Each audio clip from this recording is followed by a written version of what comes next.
Hello बच्चों, welcome to trending tutor. स्वागत है आपका एक बार फिर से ट्रेंडिंग ट्यूटर पे। और अब ये हमारा चैनल सेपरेट हो चुका है। 11th एंड 12th सीबीएसई आपका कवर हो जाएगा। 12th वाले जो हैं उनके बोर्ड्स में आपके कंप्लीट, ठीक है, फिजिक्स केमिस्ट्री मैथ सारा कुछ होगा। और उसके बाद जब आप जेई का एग्ज़ाम देने जाओगे, ठीक है, तब भी यहाँ से आपको बहुत ज़्यादा हेल्प मिलने वाली है। अब 12th के बच्चे जो हैं उनको थोड़ा सा कम मिलेगा, क्योंकि 11th इसी साल स्टार्ट हो रही है ना, पहली बार स्टार्ट हो रही है। तो 11th के बच्चे जो बने हुए हैं वो आप 11th से ही जेई मेंस जेई एडवांस की तैयारी यहाँ से स्टार्ट कर दोगे। फिर 12th में भी होगी अगले साल। और आप जब जेई का एग्ज़ाम दोगे 2027 में, तब आपको बहुत शानदार रिजल्ट मिलने वाला है। तो बने रहिएगा चैनल पे। और बहुत से बच्चे चैनल को सब्सक्राइब नहीं कर रहे, प्लीज़ कर लो यार। आपके लिए ये फ्री है, लेकिन हमें इससे बहुत ज़्यादा हेल्प मिलती है आपके लिए अच्छे अच्छे लेक्चर बनाने में। तो चलो स्टार्ट करते हैं। थर्सडे फिजिक्स एंड केमिस्ट्री की क्लास आई होप आप सबने कर ली होगी। उसमें हमने जेई मेन के ही क्लास की स्टार्टिंग में ही 2 क्वेश्चन हैं जो सिग्निफिकेंट फिगर से किए हैं, है ना, जेई मेंस के ही। तो आप सेकंड क्लास फिजिक्स की क्लास आई होप आप सबने डिनर विनर कर लिया है और अब आप क्लास करने के लिए तैयार हो। नींद नहीं आ रही होगी। पीडीएफ नोट्स कहाँ से मिलेगी आपको? टेलीग्राम का लिंक गिवन है डिस्क्रिप्शन में। उस चैनल को ज्वाइन करके रखना, आपको नोटिफिकेशन आती रहेगी।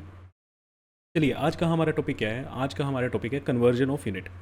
देखो, कोई भी फिजिकल क्वांटिटी है, ठीक है, जब भी हम मेजर करते हैं किसी फिजिकल क्वांटिटी को, आपने किसी भी फिजिकल क्वांटिटी को मेजर किया,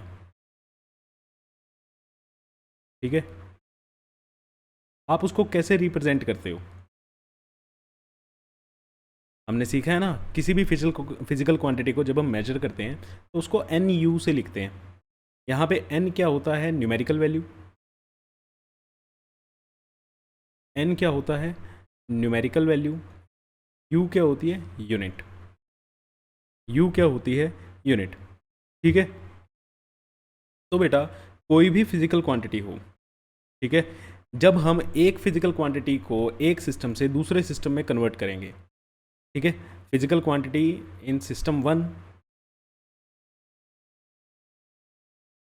और फिजिकल क्वांटिटी को किसी दूसरे सिस्टम में जब हम कन्वर्ट करेंगे, तो भैया फिजिकल क्वांटिटी तो चेंज नहीं होगी। जैसे फॉर एग्जांपल मैं कहना क्या चाह रहा हूँ, लेंथ को आप एसआई यूनिट से सीजीएस यूनिट में कन्वर्ट करोगे।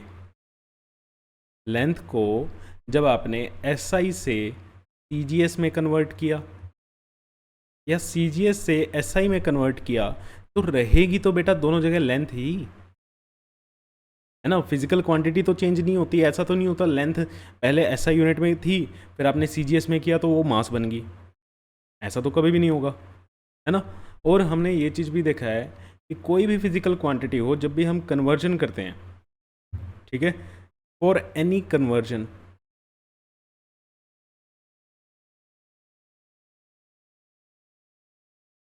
For any conversion, N U जो होता है वो क्या होता है बेटा? कांस्टेंट होता है। एन यू हमेशा, मतलब एन यू क्या है? फिजिकल क्वांटिटी को जब आपने मेजर करके लिखा। अब देखो, बच्चे भूल गए होंगे। अब हमने एक एग्जांपल किया था जिसमें एक रोड ली थी हमने, उसकी लेंथ मैंने मेजर की थी 1 मीटर।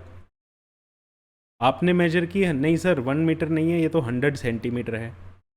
बताओ भाई, कुछ गलती है क्या इसमें? नहीं है ना। आपको ही पता है ये एक अलग सिस्टम है, ये एक अलग सिस्टम है, लेंथ तो दोनों सेम ही है ना। रोड की लेंथ थोड़ी बदल जाएगी। तो एन यू तो हमेशा ही क्या रहेगा? कांस्टेंट रहेगा। ठीक है। अब यहाँ से मैं 1 metre is equal to 100 centimetre ये लिख सकता हूँ।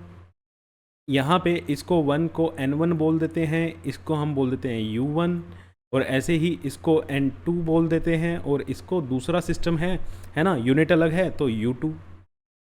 और ये दोनों क्या हैं? बराबर हैं या नहीं है? बराबर हैं। तो आपने यहाँ से क्या रिजल्ट निकाला? यही तो निकाला कि N1 U1 is equal to N2 U2 है, और ऐसे ही चलता रहेगा। तो इसीलिए तो हमने लिखा है कि N और U का जो प्रोडक्ट होता है वो हमेशा क्या होता है? कांस्टेंट होता है। वो हमेशा क्या होता है बेटा? कांस्टेंट होता है। ठीक है।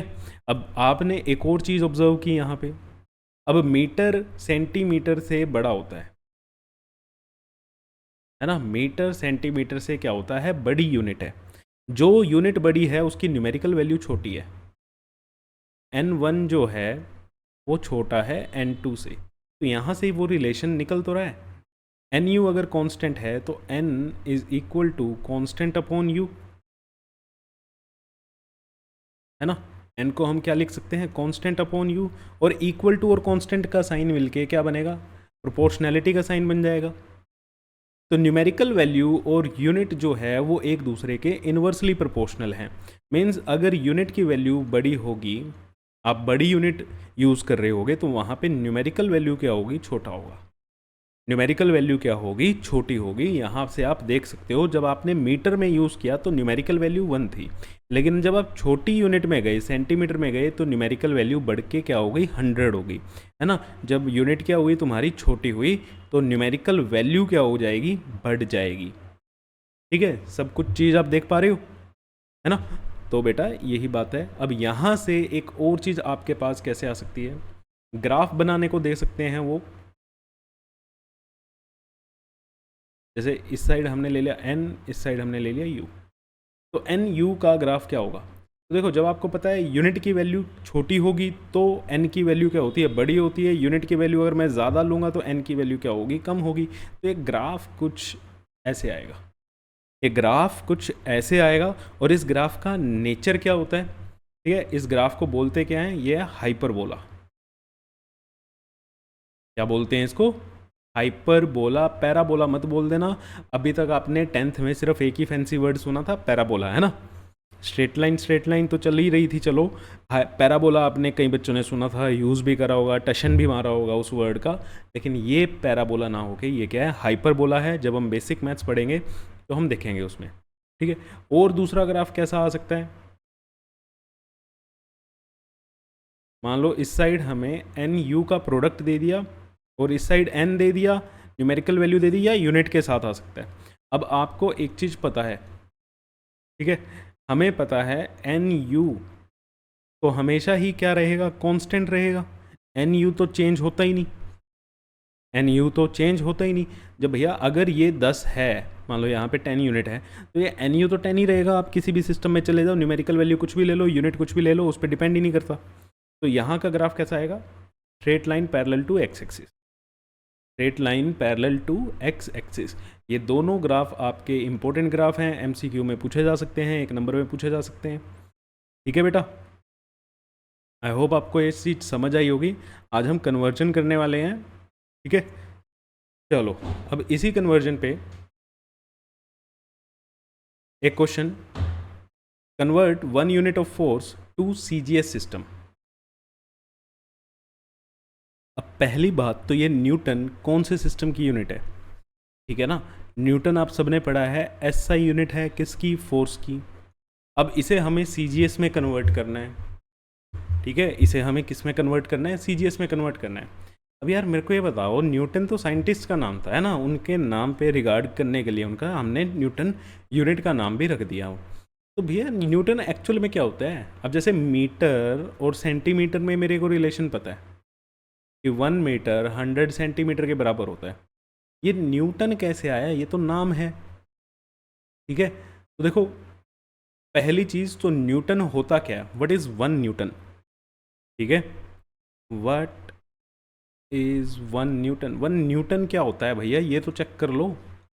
हमें जो फंडामेंटल क्वांटिटीज़ पता हैं, फंडामेंटल यूनिट्स पता हैं, उनकी टर्म्स में न्यूटन होता क्या है, ठीक है। तो देखो न्यूटन किसकी यूनिट है, फोर्स की। फिजिकल क्वांटिटी क्या है हमारे पास यहाँ पे, force.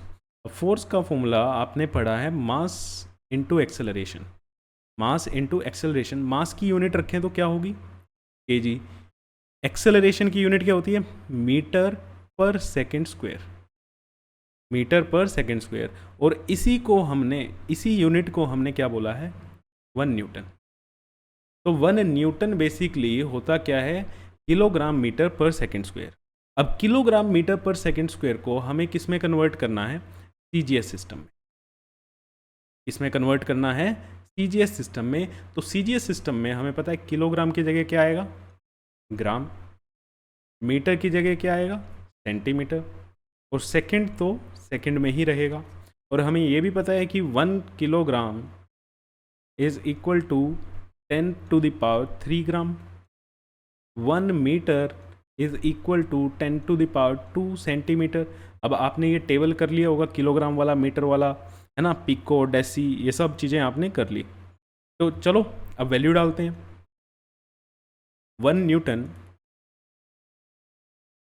Is equal to 1 kilogram की जगह मैं क्या लिख सकता हूँ, 10⁻³ ग्राम। मीटर की जगह क्या लिख सकता हूँ, इंटू 10⁻² सेंटीमीटर। अच्छा, सेकंड को मेरे को चेंज करने की ज़रूरत ही नहीं है, क्योंकि सेकंड तो सेकंड है, तो इसको ऐसे ही छोड़ देते हैं। तो ये क्या बन गया, 10⁵ ग्राम सेंटीमीटर पर सेकंड स्क्वायर। तो 1 न्यूटन जो है वो कितने के बराबर होता है, 10⁵ ग्राम सेंटीमीटर पर सेकंड स्क्वायर। ठीक है। अच्छा, जैसे हमने किलोग्राम मीटर पर सेकंड स्क्वायर को बेटा न्यूटन बोला, वैसे ही ग्राम सेंटीमीटर पर सेकंड स्क्वायर को हम क्या बोलते हैं, this is also known as dyne. क्या बोला जाता है, डाइन बोला जाता है। ठीक है। तो यहां से मेरे पास क्या रिजल्ट आया बच्चे, कि 1 न्यूटन जो होता है वो 10⁵ डाइन्स के बराबर होता है। 10⁵ डाइन्स के बराबर होता है 1 न्यूटन। ठीक है। तो ऐसे हमने क्या कर ली, अपनी यूनिट्स को कन्वर्ट कर लिया एक सिस्टम से दूसरे सिस्टम। ठीक है। दोबारा बता देता हूँ भैया, न्यूटन फोर्स की यूनिट होती है, लेकिन न्यूटन साइंटिस्ट के नाम पे है। एक्चुअल में हमें फंडामेंटल यूनिट्स की टर्म में यूनिट्स को चेक करना है। तो 1 न्यूटन को हमने चेक किया कि ये फंडामेंटल यूनिट्स की टर्म में कैसे लिखा जाता है।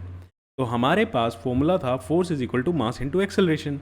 मास की हमने यूनिट डाली केजी, एक्सेलरेशन की हमने यूनिट डाली मीटर पर सेकंड स्क्वायर। तो 1 न्यूटन हमारा आया, 1 newton is equal to 1 kilogram metre पर सेकंड स्क्वायर। तो किलोग्राम मीटर पर सेकंड स्क्वायर को हमें अब सीजीएस यूनिट में कन्वर्ट करना था। जो हमें आता है कि सीजीएस यूनिट में किलोग्राम की जगह ग्राम आ जाएगा, मास की मीटर की जगह सेंटीमीटर आ जाएगा, और सेकंड की जगह सेकंड। 1 किलोग्राम 1000 ग्राम्स के बराबर होता है, और 1 मीटर 100 सेंटीमीटर के बराबर होता है। जस्ट वही हमने वैल्यूज पुट की और हमारे पास आंसर आ गया, that 1 newton is equal to 10⁵ gram centimetre पर सेकेंड स्क्वायर। अब इस ग्राम सेंटीमीटर पर सेकेंड स्क्वायर को हम बोलते हैं बेटा डाइन। ठीक है। तो 1 newton is equal to 5 dynes, और ये वैल्यू लर्न कर लेना। ठीक है, इस वैल्यू को लर्न कर लेना, क्योंकि ये रिजल्ट डायरेक्ट यूज होगा। ओके बेटा, चलो नेक्स्ट क्वेश्चन। अब एक काम करेंगे, ये क्वेश्चन मैं आपको घर के लिए देता हूँ। ठीक है, this is your homework question. आप इसको होमवर्क में करके लेके आएंगे। 1 जूल ऑफ वर्क को आप सीजीएस सिस्टम में कन्वर्ट करेंगे। ठीक है। अब वर्क का फॉर्मूला क्या होता है, चलो ये मैं आपको बता देता हूँ। Work is equal to force into displacement. Work is equal to force into displacement. अब फोर्स की अभी आपने निकाली थी, ठीक है, और डिस्प्लेसमेंट के साथ करके इसको ऐसे ही जैसे पिछला क्वेश्चन सोल्व किया वैसे ही जस्ट आपको सोल्व करना है, और ये सोल्व करके लेके आना है। ठीक है, चलो हम नेक्स्ट क्वेश्चन पे चलते हैं। In a certain system of units, कोई भी सिस्टम है, हमें नहीं पता कौन सा है, एसआई है, एमकेएस है, एफपीएस है, सीजीएस है, या किसी महान आदमी ने अपना ही बना लिया है ना। बताया था ना कि आप भी भैया अपना से बना सकते हो। कोई ऐसा ही होगा एक इंसान जिसने अपना एक सिस्टम बना लिया in a certain system of unit, जो हमें पता ही नहीं है। वो कह रहे हैं 1 यूनिट ऑफ टाइम कितना है, 5 सेकेंड है। एक यूनिट टाइम, जिसको तो हम 1 सेकंड कहते हैं, वो कह रहा है कि मैं भैया 1 सेकंड से नहीं मापूंगा, मेरा 1 सेकंड से काम नहीं चल रहा, मैं तो टाइम की वैल्यू मिनिमम क्या लूँगा, 5 second. 1 unit of mass is 20 kg। हम तो भैया 1-1 किलो के बाट रखते हैं, है ना, 5 किलो के रखते हैं। ये कह रहा है मेरे लिए तो फंडामेंटल ही क्या है, कम से कम कितना है मास, 20 kg। और यूनिट ऑफ लेंथ कितनी ली इसने, 10 सेंटीमीटर। अब इस सिस्टम में 1 यूनिट पावर किसके बराबर होगी, इस सिस्टम के अंदर 1 यूनिट पावर कितने के बराबर होगी। ठीक है, तो हमें नहीं पता किस महान आदमी ने ये एक नया सिस्टम बना दिया। ठीक है, जो भी एक न्यू सिस्टम बना उसमें टाइम की वैल्यू कितनी है, 5 सेकेंड्स, मास की वैल्यू है 20 kg, और इसकी वैल्यू, लेंथ की वैल्यू है 10 मीटर। इसके लिए फंडामेंटल ये है, ठीक है। अब ये क्या कह रहा है कि भाई एक यूनिट पावर, 1 यूनिट पावर कितने के बराबर होगी। इस सिस्टम में अगर 1 यूनिट पावर है तो तुम्हारे जो एसआई सिस्टम है वो कितने के बराबर होगी। अब देखो पावर का फॉर्मूला आप सबको पता है, पता है तो बहुत अच्छी बात है, नहीं पता तो देख लेते हैं। Power is equal to work upon time, power is equal to work upon time, ठीक है। तो अभी अभी हमने देखा कि वर्क की यूनिट, चलो वर्क को और तोड़ते हैं हम, फोर्स इनटू डिस्प्लेसमेंट कर देते हैं, force into displacement upon time, ये चीज़ क्लियर।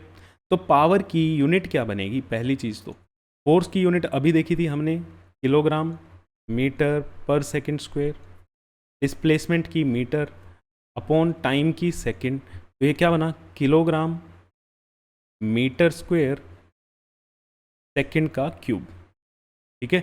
तो पावर की यूनिट हमारे एसआई सिस्टम में तो ये आई। अब इसके सिस्टम में जहाँ पे किलोग्राम की जगह क्या आएगा, 1 किलोग्राम को इसने कितना लिया है भैया, 1 किलोग्राम इसके कितने के बराबर है, 20 के बराबर है। हम तो 1 किलो यूज़ करते, ये कितना यूज़ कर रहा है, 20 यूज़ कर रहा है, ठीक है।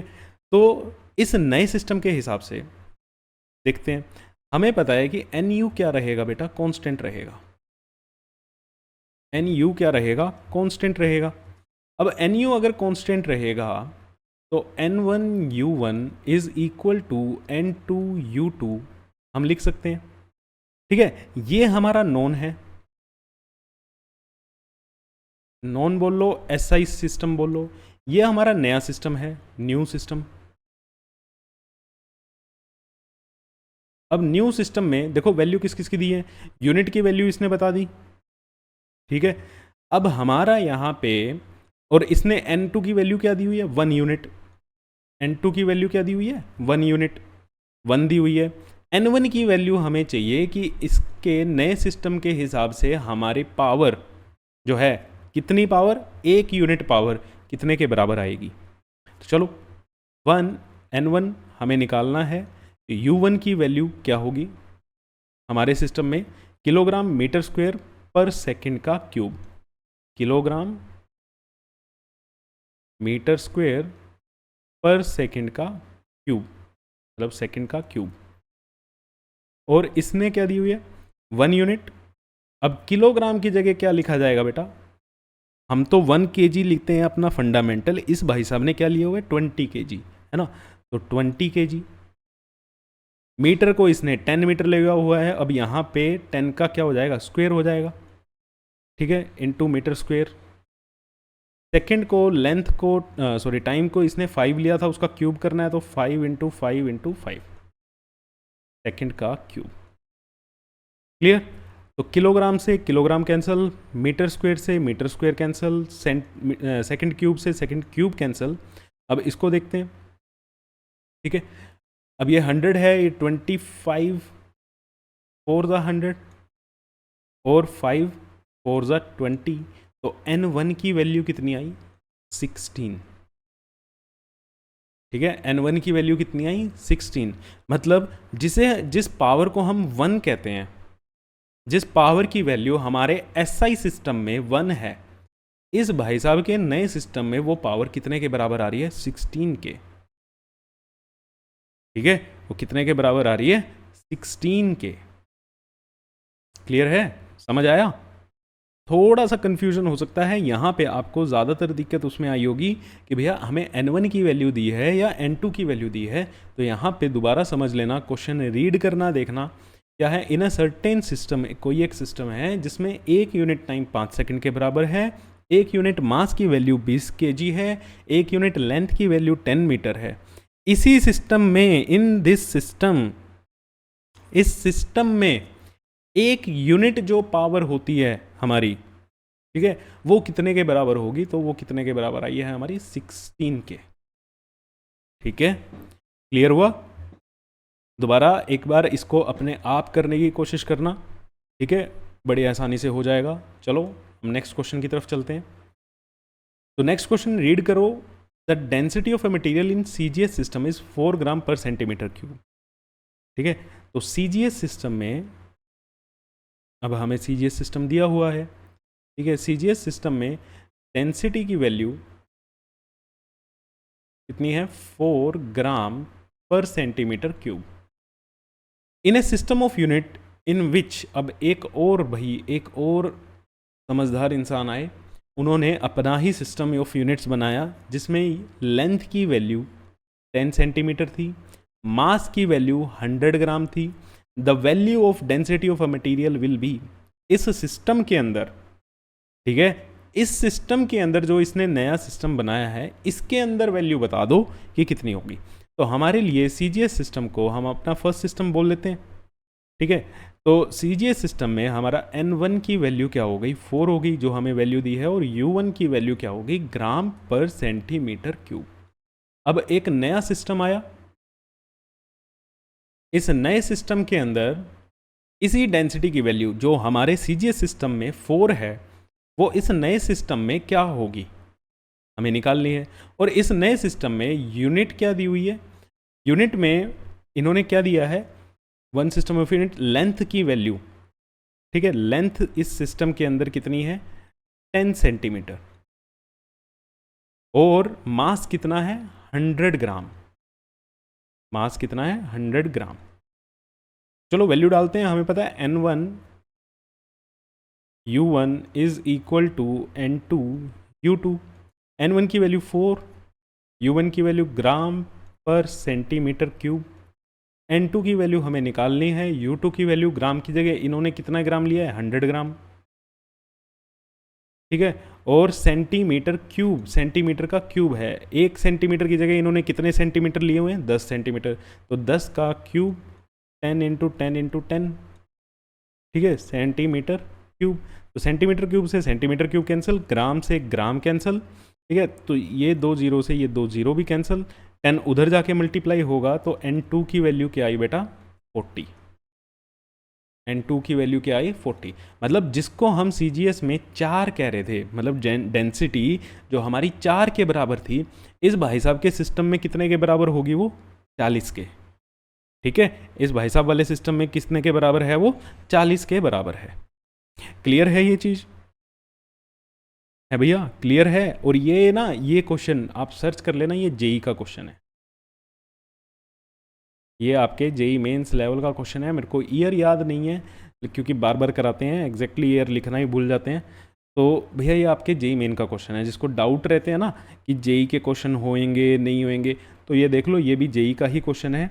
और आज जो आपने किया था, ठीक है, केमिस्ट्री जो आप करके आए हो बेटा, वो भी तो जेई की है ना, उसमें भी तो स्टार्टिंग के क्वेश्चन आपने जेई के ही सोल्व किए हैं। क्लियर है, बात समझ आ रही है। तो अब मेरे हिसाब से आपके डाउट्स क्लियर हो गए होंगे। अभी तक जो हमने कन्वर्जन ऑफ यूनिट्स की बात की, इसमें अगर आपके कोई डाउट हैं तो प्लीज़ पूछो, और कमेंट सेक्शन में भरदा करो भाई। मैंने आपको बार बार बोला हुआ है, कमेंट सेक्शन में डाउट लिखा करो। अगर क्लियर हो जाते हैं तो बहुत बढ़िया, फायर भी लगा दा करो कि भैया हमें सब समझ आ गया है। ओके, तो चलो आज का एक और छोटा सा टॉपिक हम करते हैं, principle of homogeneity. Principle of homogeneity. अब प्रिंसिपल ऑफ होमोजेनिटी सिंपल सी भाषा में क्या कहता है भाई, ये कहता है कि लेंथ को, कोई एक फिजिकल क्वांटिटी है ना, आप सेम फिजिकल क्वांटिटी को ही कंपेयर कर सकते हो, दो सेम फिजिकल क्वांटिटी को ही कंपेयर किया जा सकता है। अब आप लेंथ की बात करोगे, लेंथ को किसी चीज़ की लेंथ से ही तो कंपेयर करोगे, है ना भैया। एक ये है और एक ये है, मोटा मोटा ताजा है, ये पतलू सा है, इसकी कुछ लेंथ है, ठीक है, ये 5 फीट का है, और इसका मास है 70 kg। आप इन दोनों को कंपेयर कर दोगे, फीट को, लेंथ को इसके मास से कंपेयर कर दोगे। अब बताओ इसमें से कौन सा ज़्यादा है। मैंने आपको एक इन्फॉर्मेशन दी इसकी लेंथ के बारे में, इसकी मैंने लेंथ नहीं दी, इसका मैंने मास नहीं दिया, इसका मास दे दिया। बताओ कौन ज़्यादा है भाई, 5 फीट ज़्यादा है या 70 kg वाला ये ज़्यादा है? कैसी बातें कर रहे हो सर, लेंथ को मैं लेंथ के साथ ही तो कंपेयर करूंगा। अगर मुझे आप इस मोटू की लेंथ देते, हैं, तो मैं बता पाता कि भैया ये इस पतलू से बड़ा है या नहीं है, छोटा है, कैसा है। लेकिन आपने इस पतलू की तो मेरे को हाइट दे दी है और इस मोटू का मेरे को मास दे दिया है, तो मैं कैसे बताऊं। तो बस यही है हमारा प्रिंसिपल ऑफ होमोजेनिटी। ये कहता है बस यही बेवकूफ़ी नहीं करनी कि कभी कह दो कि 70 kg ज़्यादा है, 70 वैल्यू क्या है, ज़्यादा होती है 5 से। बस इतनी सी बात है कि प्रिंसिपल ऑफ होमोजेनिटी में हम सेम फिजिकल क्वांटिटी को ही क्या कर सकते हैं बेटा, कंपेयर कर सकते हैं। और कंपेयर करने के लिए आप कौन कौन से साइन लगाते हो भैया, लेंथ के अंदर लेंथ ऐड कर सकते हो, लेंथ के अंदर लेंथ माइनस कर सकते हो। अब आप ऐसे थोड़ी लिख सकते हो 5 सेंटीमीटर में से 5 किलो माइनस कर दो, कितना आएगा, 0 है भाई। ऐसा तो नहीं होगा ना, अरे लेंथ में से आपने मास को माइनस कर दिया है, ठीक है, समझ आया। तो भाई प्लस भी किसको कर सकते हो, सेम फिजिकल क्वांटिटी को, माइनस भी किसको कर सकते हो, सेम फिजिकल क्वांटिटी को, बराबर भी किसको बोल सकते हो, सेम फिजिकल क्वांटिटी को, है ना। और कंपेयर की अभी मैंने बात की कि कोई ज़्यादा है या कम है या बराबर है, इक्वालिटी वाले साइन हो गए। तो ये जो साइंस हैं हमारे, इन्हें आप किन चीज़ों में यूज़ कर सकते हो, they can be use between same physical quantity. These signs can be used only between same physical quantities, same physical quantities। ठीक है बेटा, कि भैया लेंथ के अंदर लेंथ ऐड करोगे, ठीक है, लेंथ के अंदर लेंथ ही तो ऐड करोगे। अच्छा, आपको जो मिलेगा, रिजल्ट मिलेगा, वो भी क्या मिलेगी, लेंथ ही तो मिलेगी, है ना।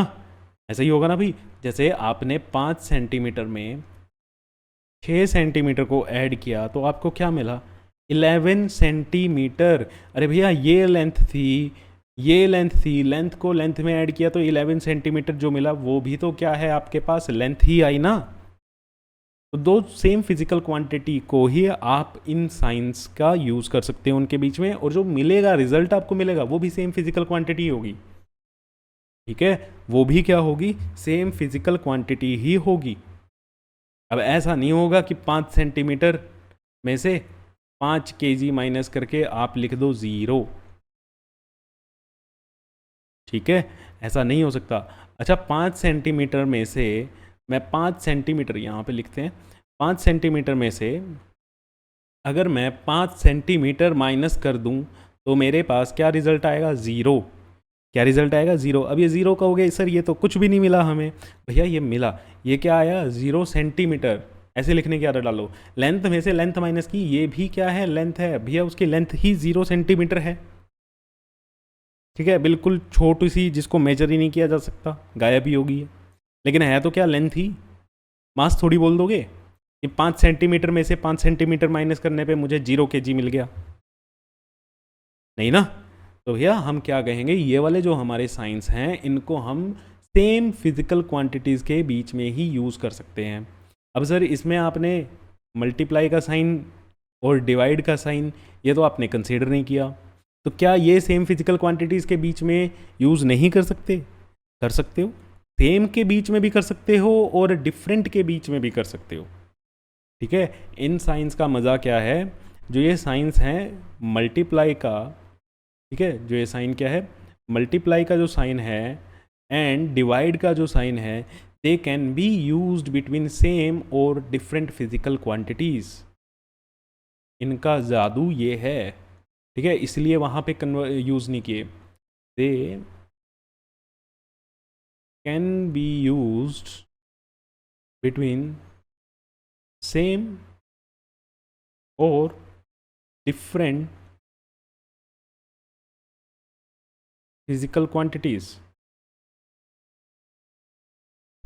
आप इनको सेम में भी यूज़ कर सकते हो और डिफरेंट में भी यूज़ कर सकते हो, ठीक है। सेम में तो कर ही सकते हो, लेंथ को लेंथ से मल्टीप्लाई कर लो, है ना, एरिया निकाल रहे हो रेक्टेंगल का, ये लेंथ ये ब्रेड्थ है तो ये भी लेंथ, तो क्या कर रहे हो, लेंथ इनटू लेंथ कर तो रहे हो, ठीक है, जब भी तो यूनिट क्या आती है, मीटर स्क्वायर आती है, ठीक है। और आप डिफरेंट में भी यूज़ कर सकते हो, जैसे अभी आपने किया वर्क, वर्क का फॉर्मूला क्या था बेटा? Force into displacement, force into displacement. अब फोर्स एक अलग फिजिकल क्वांटिटी है, डिस्प्लेसमेंट एक अलग फिजिकल क्वांटिटी है, लेकिन इन दोनों को आपने क्या किया हुआ है? मल्टीप्लाई किया हुआ है। तो दो डिफरेंट फिजिकल क्वांटिटीज़ को भी आप क्या कर सकते हो? मल्टीप्लाई कर सकते हो। दो डिफरेंट फिजिकल क्वांटिटीज़ को आप डिवाइड कर सकते हो। ठीक है, क्या कर सकते हो? डिवाइड कर सकते हो। जैसे अभी आपने डेंसिटी वाला क्वेश्चन किया, डेंसिटी का फॉर्मूला क्या होता है? Mass upon volume. अब मास अलग है, वॉल्यूम अलग है, लेकिन दोनों को क्या कर रहे हो? आप डिवाइड कर रहे हो, है ना? दोनों को आप डिवाइड कर पा रहे हो। तो भैया जो मल्टीप्लाई और डिवाइड का साइन है वो सेम में भी यूज़ कर सकते हैं, डिफरेंट में भी यूज़ कर सकते हैं। बट जो plus minus equal to less than greater than less than equal to greater than equal to, ये वाले जो साइन है ये आप सिर्फ और सिर्फ सेम फिजिकल क्वांटिटीज़ में ही यूज़ कर सकते हो। ठीक है, इनको आप डिफरेंट फिजिकल क्वांटिटीज़ में यूज़ नहीं कर सकते। ठीक है, लेंथ को मास में ऐड नहीं कर सकते। समझ आया? अब इस पे बड़े अच्छे अच्छे क्वेश्चन आते हैं और प्रिंसिपल ऑफ होमोजेनिटी पे ही हमारा आगे का रहने वाला है। आज मैं सिर्फ एक क्वेश्चन आपको करा के जाने वाला हूँ। उस क्वेश्चन को आप 15 मिनट लगाना, पहले मेरे से समझ के जैसी लैंग्वेज मैं यूज़ करूँगा उस लैंग्वेज को पकड़ने की कोशिश करना और फिर अपने आप उस क्वेश्चन को करना। ठीक है, तो आपको समझ आएगा कि प्रिंसिपल ऑफ होमोजेनिटी पे कैसे क्वेश्चन आते हैं और कैसे उनको सोल्व करते हैं।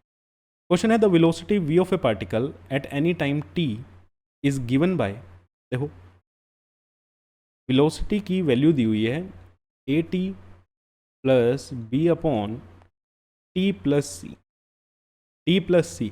अब जब ऐसे क्वेश्चन आते हैं तो आपकी आंखों में ये साइन चमकने चाहिए, प्लस माइनस इक्वल टू, ठीक है, लेस देन ग्रेटर देन, जो भी है less than equal to greater than equal to, ये साइन आपकी आंखों में चमकने चाहिए, क्योंकि ये साइन जो हैं ये सेम फिजिकल क्वांटिटीज़ के बीच में ही लग सकते हैं। अब जैसे ये यहाँ पे क्या है बेटा? वेलोसिटी है, गिवन है, v के बारे में उन्होंने बोला हुआ है, v क्या है? वेलोसिटी है। वेलोसिटी को हमने इक्वेट किया हुआ है, इक्वल टू का साइन लगा रखा है। तो मतलब अगर इस साइड लेफ्ट हैंड साइड में हमारी वेलोसिटी है तो राइट हैंड साइड में ये पूरी क्या होगा? ये पूरा क्या होगा बेटा? ये भी वेलोसिटी ही होगा। आपको कैसे पता सर? अरे अभी प्रिंसिपल ऑफ होमोजेनिटी ने बताया, मेरे को तो प्रिंसिपल ऑफ होमोजेनिटी बता के गया है कि भैया आप इक्वल टू का साइन तो सेम फिजिकल क्वांटिटीज़ के बीच में भी लगा सकते हो। मतलब अगर दो फिजिकल क्वांटिटीज़ हैं और उनके बीच में इक्वल टू का साइन लगा हुआ है तो ये दोनों सेम ही होंगी। अगर ये मास है, ठीक है, तो ये भी क्या होगा? मास होगा। अगर ये लेंथ है तो ये भी क्या होगी? लेंथ ही होगी। अब वैसे ही अगर इस साइड मेरी वेलोसिटी थी तो ये पूरा का पूरा ये भी क्या होगा? वेलोसिटी ही होगा। ठीक है, अब और क्या इन्फॉर्मेशन मुझे गिवन है? और देखो यहाँ पे गिवन है आपको टी क्या है बेटा? टाइम है। टी क्या है? टाइम है। और फिर मेरी आंखें यहाँ पे जानी चाहिए। ये अगर टी टाइम है सर, टी के अंदर आप कुछ ऐड कर रहे हो, यहाँ पे आपकी आंखें आनी चाहिए। टाइम के अंदर आप क्या ऐड कर सकते हो? ये t प्लस सी में अगर t टाइम है तो टाइम के साथ अब मेरे को बताओ कि मैं यहाँ पे कुछ ऐड अगर करूँगा तो वो क्या करूँगा? टाइम ही तो करूँगा ना भैया। टाइम को आप, ठीक है, लेंथ के साथ ऐड कर सकते हो। अभी जैसे हमने यहाँ पे लिखा है कि भैया लेंथ में लेंथ ही ऐड होगी और आपको रिजल्ट भी क्या मिलेगा? लेंथ का ही मिलेगा। अब वैसे ही टाइम के अंदर क्या ऐड होगा? टाइम ही तो ऐड होगा, है ना। और रिजल्ट भी आपको क्या मिलेगा? टाइम ही मिलेगा। जब t प्लस सी को आप ऐड करोगे तो यहाँ पे जो एक क्वांटिटी आएगी, मतलब वो हटाते हैं, यहीं पे लिख देते हैं, वो चीज़ आपको समझ आ गई। टाइम और टाइम में ऐड करोगे तो जो ये क्वांटिटी आपकी आई, ये भी क्या आएगा बेटा? टाइम ही आएगा। तो मेरे को यहाँ से साफ साफ दिख रहा है कि ये जो c है ये क्या है? टाइम है। c क्या है? टाइम है। और टाइम है तो इसकी यूनिट क्या होगी? सेकंड। उन्होंने यूनिट पूछा ना, a b c की यूनिट बता दो, तो c की तो मुझे मिल गई। सी की तो मुझे मिल गई। ठीक है, क्लियर हो गई बात। तो बेटा अब मेरे को एक चीज़ क्लियर हुई कि यहाँ पे वेलोसिटी है ये AT plus B upon T plus C, B upon T plus C. अब अगर ये वेलोसिटी है तो इसको देखो, ये velocity is equal to AT। अब A और T मल्टीप्लाई में है, मल्टीप्लाई में तो दो डिफरेंट भी हो सकते हैं, मुझे ये श्योर नहीं है कि A भी टाइम है, क्योंकि मल्टीप्लाई तो मैं दो डिफरेंट में भी कर सकता हूँ। प्लस B अपॉन ये T प्लस सी को मैं टाइम लिख दूँ। अभी बताया ना भैया, टाइम के अंदर टाइम को ऐड करोगे तो क्या मिलेगा आपको? टाइम ही मिलेगा। क्या मिलेगा? टाइम ही मिलेगा। अब मेरे को एक और बात बताओ, मेरा दिमाग यहाँ पे चल रहा है कि भैया अगर ये वेलोसिटी है तो ये भी क्या है? वेलोसिटी है। ये भी क्या है? वेलोसिटी है। अब यहाँ पे मुझे कि ये साइन भी दिख रहा है प्लस का, मतलब दो चीज़ों को प्लस करके क्या आ रही है? वेलोसिटी आ रही है। अरे भाई, एक ये जिसका हमें नहीं पता, एक ये इसका भी हमें नहीं पता। रिजल्ट मेरे को पता है कि रिजल्ट क्या है? वेलोसिटी है। रिजल्ट क्या है? वेलोसिटी है। तो भैया दो चीज़ों को ऐड करके अगर वेलोसिटी आ रही है तो वो दोनों चीज़ें भी तो क्या होंगी? वेलोसिटी होंगी, है ना। जैसे भैया लेंथ में लेंथ ऐड की थी तभी तो हमें लेंथ मिली थी। अब वैसे ही अगर मुझे रिजल्ट वेलोसिटी मिल रहा है तो अब ये बताओ, अच्छा मैं ऐसे लिख देता हूँ, ये मास है और ये टाइम है, मास को टाइम में ऐड करके आपको वेलोसिटी मिल गई। अब बड़ी मूर्ख सी बात लग रही है मेरे को तो ये, है ना। क्या लिखना चाहिए यहाँ पे मुझे कि भैया मुझे वेलोसिटी ऐड करके ही तो सर आपको वेलोसिटी मिलेगी, है ना। तो यहाँ पे क्या लिखा हुआ है? AT, और हमने किस में ऐड किया है? B प्लस, और नीचे क्या है यहाँ पे? टाइम। तो मतलब B plus time, B upon time भी क्या है? वेलोसिटी है, और AT भी क्या है? वेलोसिटी है। तो यहाँ से इनको कंपेयर करके मैं इनकी यूनिट्स निकाल सकता हूँ, चलो अगले पेज पे चलते हैं। अब मुझे यहाँ से क्या पता लगा कि AT भी किसके बराबर है? वेलोसिटी के बराबर है। और B अपॉन टाइम भी किसके बराबर है? वेलोसिटी के बराबर है। तो A की यूनिट चाहिए मुझे, A इंटू सेकेंड, और वेलोसिटी की यूनिट क्या होती है? मीटर पर सेकेंड। तो A की यूनिट क्या आएगी? मीटर पर सेकेंड स्क्वेयर, है ना। ये सेकेंड इधर चला जाएगा तो A की यूनिट आ गई मेरे पास मीटर पर सेकेंड स्क्वेयर। अब B upon second is equal to velocity की यूनिट मीटर पर सेकेंड। तो ये सेकेंड से ये सेकेंड कैंसिल, तो B की यूनिट क्या आई मेरे पास? मीटर। और C की यूनिट हमने पहले ही निकाल ली थी, C की यूनिट क्या आई थी हमारे पास? टाइम। तो हमारे पास सेकेंड थी, हमारे पास तीनों यूनिट्स आ गई। A की यूनिट आई मीटर पर सेकेंड स्क्वेयर, B की यूनिट आई मीटर, और C की यूनिट आई सेकेंड। ठीक है, तो ऐसे प्रिंसिपल ऑफ होमोजेनिटी काम करता है। आई होप आपको समझ आया होगा कि हमने प्रिंसिपल ऑफ होमोजेनिटी यहाँ पे कैसे यूज़ किया है। ठीक है, इस क्वेश्चन को आप अपने आप करना, और अपनी कोई भी बुक उठा लो, उनमें पता नहीं कितने क्वेश्चन मिलेंगे ऐसे। हाँ, कुछ हो सकता है डायमेंशन के ज़्यादा हूँ। ठीक है, अभी हमने डायमेंशन कवर नहीं किया है, अभी हमने यूनिट्स ही कवर किए हैं, और ये भी आपका जेई का ही क्वेश्चन था। ठीक है, ईयर अराउंड 2006, ठीक है, अराउंड 2006 के आसपास का ये क्वेश्चन है। 5 या 6 का चेक कर लेना, मोस्ट प्रोबेबली 6 का ही मिलेगा। तो तब तक आज के लिए यही है बेटा। ठीक है, पढ़ के आओ इसको, इस क्वेश्चन को करके आओ। आज हमने दो टॉपिक किए, कन्वर्जन ऑफ यूनिट्स, और हमने दूसरा किया प्रिंसिपल ऑफ होमोजेनिटी।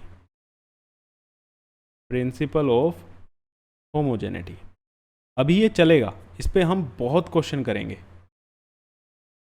ठीक है, प्रिंसिपल ऑफ होमोजेनिटी अभी यूनिट्स के भी करेंगे, डायमेंशन के भी करेंगे।